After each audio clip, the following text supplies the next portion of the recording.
Olá, companheiras, olá, companheiros, saudações petistas. Sejam muito bem-vindas e muito bem-vindos a mais uma edição do podcast Tempos de Guerra, a Esperança Vermelha.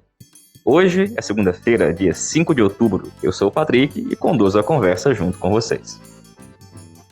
No episódio de hoje, escutamos o companheiro Walter Pomar, do Diretório Nacional do PT, que fala sobre o partido e os rumos das eleições municipais. A companheira Cristiane Amaral, candidata a vereadora em Manaus, Amazonas, fala sobre o começo da campanha lá na cidade. E o companheiro Jorge Braga, de Salvador, na Bahia, comenta o aniversário da Petrobras e a autorização dada pelo STF para a venda de subsidiárias da empresa.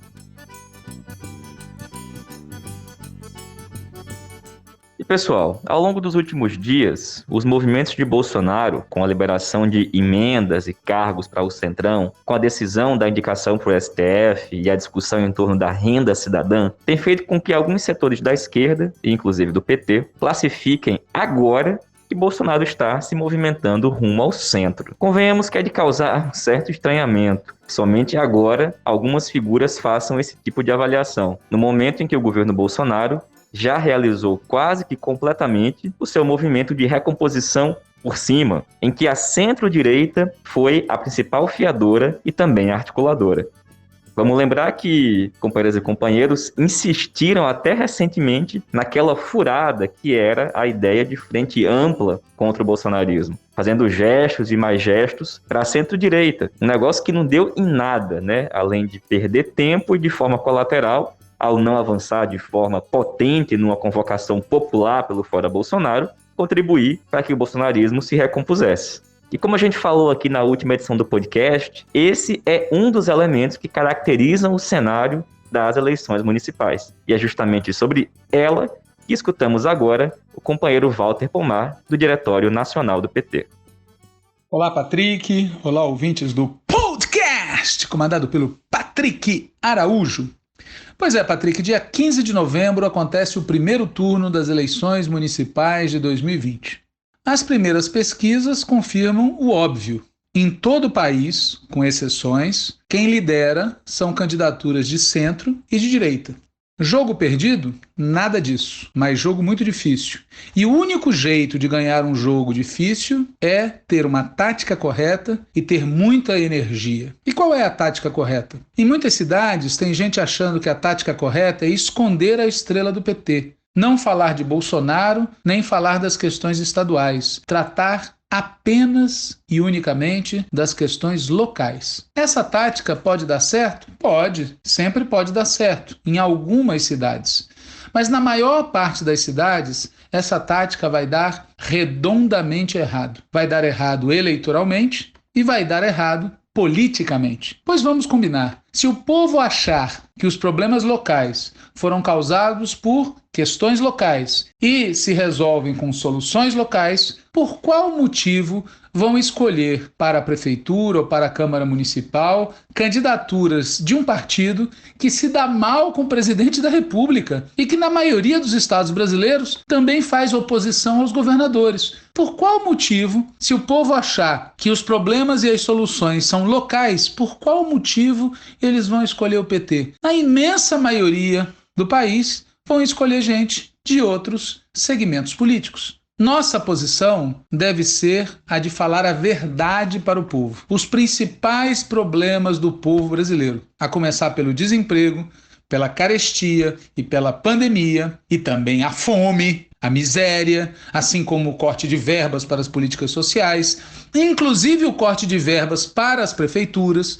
Os principais problemas que afligem o povo brasileiro têm nome, sobrenome, SIC e RG. Jair Bolsonaro, o cavernícola, seu governo, suas políticas e os governadores e prefeitos que apoiam as suas políticas. Por isso, nossa campanha tem que politizar. Até porque, se politizarmos ou se não politizarmos, o lado de lá vai politizar e vai atacar o PT. Por isso, não há que ter dúvida. Dá para crescer muito e ganhar muitas eleições no país inteiro. E dá para sair com um saldo político dessa campanha. Mas para isso, o PT tem que ser PT. Por isso, companheira e companheiro, vamos colocar a estrela e o nome do PT nos materiais de campanha. E principalmente vamos colocar o discurso petista na campanha. Vamos ligar as questões locais com as questões nacionais. Vamos falar do desemprego, da carestia, dos cortes, da fome, da miséria. Vamos defender a necessidade de transformar o Brasil. Vamos falar do fora Bolsonaro e seu governo e suas políticas. Vamos falar do anula STF e da necessidade do companheiro Lula recuperar seus direitos políticos.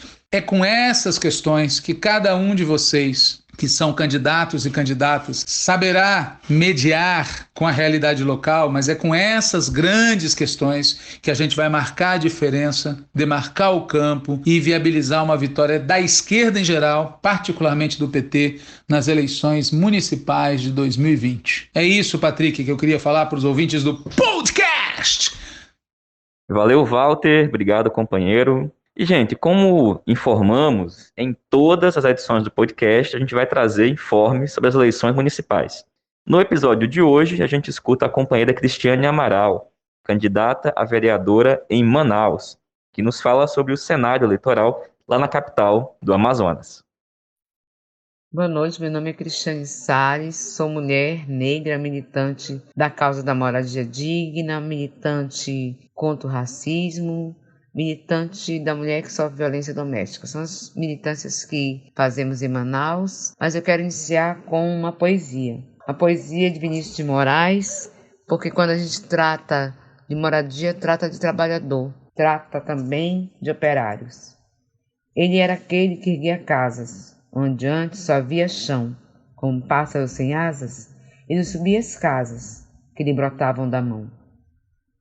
Mas tudo desconhecia de sua grande missão. Não sabia, por exemplo, que a casa de um homem é um templo sem religião, como tampouco sabia que a casa que ele fazia, sendo sua liberdade, era sua escravidão. Vinícius de Moraes. E continuo dizendo que a situação, o que temos em Manaus na política hoje, é um candidato a prefeito no qual acreditamos que há a possibilidade de sua vitória, que é o José Ricardo. Há possibilidade porque é uma pessoa que é tida como uma pessoa íntegra pela população, né?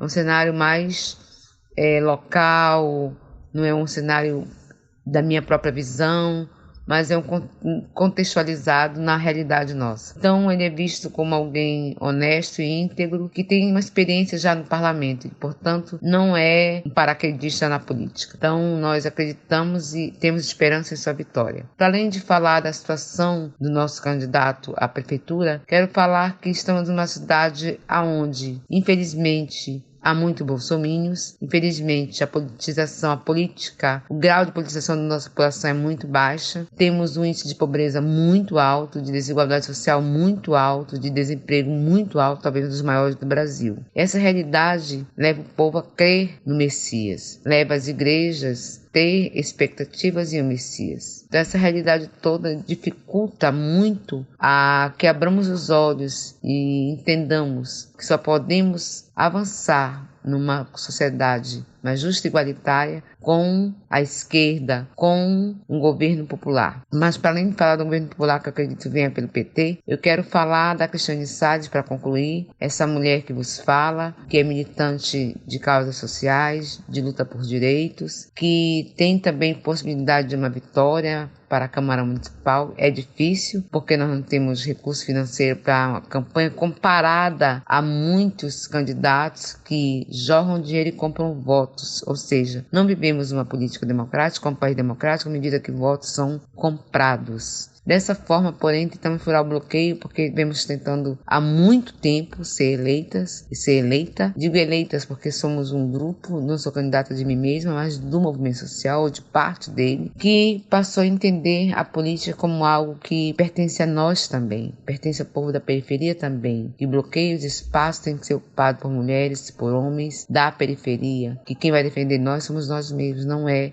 alguém de outra categoria ou de outra classe que vai defender o povo, o povão e suas necessidades. Defender, porque o parlamentar, ele não é e não pode deixar que o povo confunda-o com o executor. Acho que entenda o papel do parlamento, que é o de propor leis, fiscalizar o executivo e cobrar a execução das políticas públicas para a população, principalmente a que eu lido, que é a da periferia, que é da mais baixa renda. Por isso, boa noite, vamos à luta e viva a articulação de esquerda, porque eu acredito que é através dela, da esquerda, que vamos conseguir mudar o Brasil. Obrigada, boa noite.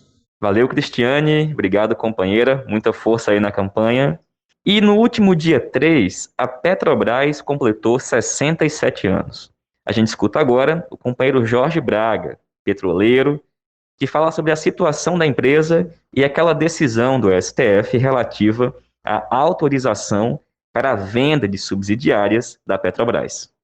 Olá, Patrick. Olá, ouvintes do podcast Em Tempos de Guerra, Esperança Vermelha. Eu me chamo Jorge Braga, sou diretor do Sindicato dos Petroleiros Bahia, Sindipetro Bahia, que é filiado à Federação Única dos Petroleiros, a FUP. Aconteceu nessa semana no Supremo Tribunal Federal o julgamento de uma reclamação feita no escritório de advocacia Garcês, junto à Federação Única dos Petroleiros e também com apoio da Comissão Parlamentar em Defesa da Petrobras. A Petrobras fica, que era liderada pelo senador Jean Paul Prats, que agora está licenciado, inclusive, para ser candidato a prefeito lá em Natal, no Rio Grande do Norte. Essa reclamação ela foi feita porque, no momento anterior, o Supremo Tribunal Federal, em uma decisão completamente heterodoxa, e estranha, ele fez uma decisão híbrida no que tratava a respeito da venda de ativos e privatização de empresas públicas. Naquele momento anterior, o STF decidiu que as empresas públicas, para serem vendidas, precisam de autorização congressual, mas abriu uma exceção que é exatamente de poder realizar a venda de subsidiárias, empresas que são constituídas para realizar serviços afins, próximos, necessários ao funcionamento da empresa, mas que não necessariamente constituem a empresa principal. Então, com essa decisão do STF, a venda de subsidiárias foi liberada e, naquele momento, isso foi feito mediante uma grande pressão de empresas estrangeiras para que se garantisse a venda da TAG, que era a Transportadora Associada de Gás, que foi a empresa constituída para conseguir construir os gasodutos do Nordeste, construir a rede de gasodutos que temos hoje modernizada no país. A partir dessa decisão híbrida, a Petrobras passou a criar subsidiárias e transferir seus ativos para ela, como forma de burlar a necessidade de autorização congressual e, portanto, dar continuidade à venda de seus ativos. E é a partir daí que surge essa reclamação atual, justamente porque as subsidiárias foram criadas com a intenção de realizar a privatização numa forma clara de burlar a decisão que foi tomada pelo Supremo Tribunal Federal. Então, essa subsidiária, em especial agora, tratando do caso aqui da Bahia, que já está em estágio mais avançado, foi criada uma subsidiária onde os ativos da refinaria Landulfo Alves, terminal portuário de Madre de Deus, os terminais terrestres de Candeias, Itabuna e Jequié, assim como os dutos que são necessários a transporte de produtos e derivados de petróleo para a operação desses terminais, eles estão sendo postos à venda. E nós, pelo menos aqui no Sindicato dos Petroleiros da Bahia, que estamos nesse estágio mais avançado de processo de privatização da refinaria Landulfo Alves, a gente já fazia uma avaliação de que o STF não seria uma bala de prata para essa questão da privatização. A avaliação que tínhamos é de que a decisão favorável do STF não sacramenta a privatização, ele acelera o processo. Assim como uma decisão contrária não enterraria o processo de privatização, apenas retardaria. É necessário que a gente tenha uma profunda compreensão de que esse governo ele tem dívida com seus financiadores internos e externos.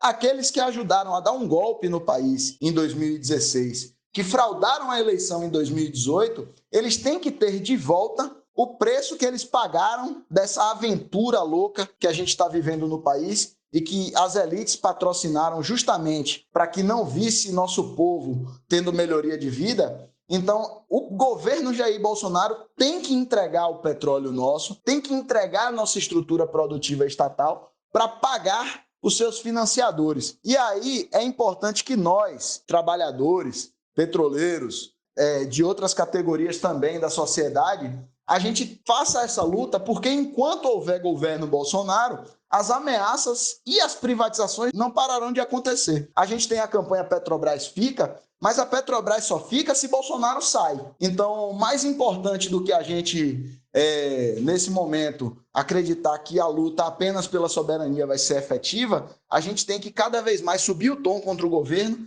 e exigir a saída do governo golpista. Por fim, amanhã, dia 3 de outubro, é aniversário da Petrobras. A Petrobras completa 67 anos, num momento em que as ameaças à sua estrutura, a ameaça à sua condição produtiva, à sua condição de empresa estatal, indutora do desenvolvimento nacional, está mais do que nunca ameaçada. A gente corre o risco de, em muitos estados da federação, a gente está comemorando o último ano da Petrobras, como é o exemplo da Bahia, do Rio Grande do Norte, de Sergipe, de Pernambuco, Espírito Santo, Rio Grande do Sul, Paraná, Amazonas. A Petrobras quer se tornar uma empresa apenas do Sul e Sudeste, nem do Sul, apenas do Sudeste. Rio de Janeiro e São Paulo, concentrando os seus investimentos, concentrando a atividade produtiva da empresa e transferindo de forma de retaliação mesmo de um presidente que sofreu uma derrota no Nordeste, mas que ele usa isso como retaliação para garantir que os investimentos da Petrobras vão se voltar apenas para o Sul e Sudeste, como foi durante muito tempo o período dos governos no Brasil, que investiam tudo o que tinham no Sul, no Sudeste e deixaram o Norte e Nordeste a ver as mínguas, sem investimento produtivo, e se tornou assim a região mais pobre do país. É muito ruim que a gente veja um governo hoje, em pleno século XXI, reproduzir práticas tão retrógradas e que faz com que grande parte da população acabe caindo na pobreza. Que amanhã, dia 3 de outubro, aniversário da Petrobras, seja um dia de muita luta, que a gente faça muita resistência e que a gente consiga aí comemorar esse aniversário da Petrobras por muito mais anos. A gente aqui na Bahia já vinha se mobilizando contra a privatização, passamos pelo processo do acordo coletivo, onde a avaliação que fizemos é que misturar a pauta corporativa do acordo coletivo com a pauta que é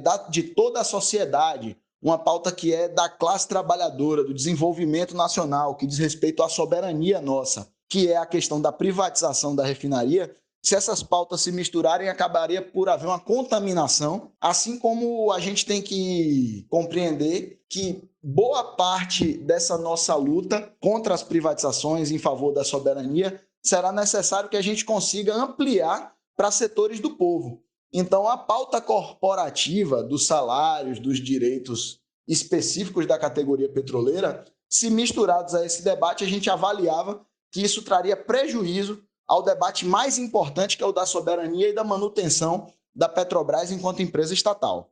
Valeu, Braga. Obrigado, companheiro. Pessoal, essa foi mais uma edição do podcast Em Tempos de Guerra, a Esperança é Vermelha. Como vocês sabem, a gente está disponível nas mais diversas plataformas, Spotify, Google Podcast, Rádio Public e também por meio de áudios de WhatsApp. Pedimos para que vocês nos ajudem a compartilhar e a divulgar. Nos vemos de novo na sexta-feira. Saudações petistas, vamos fazer muita campanha e até mais.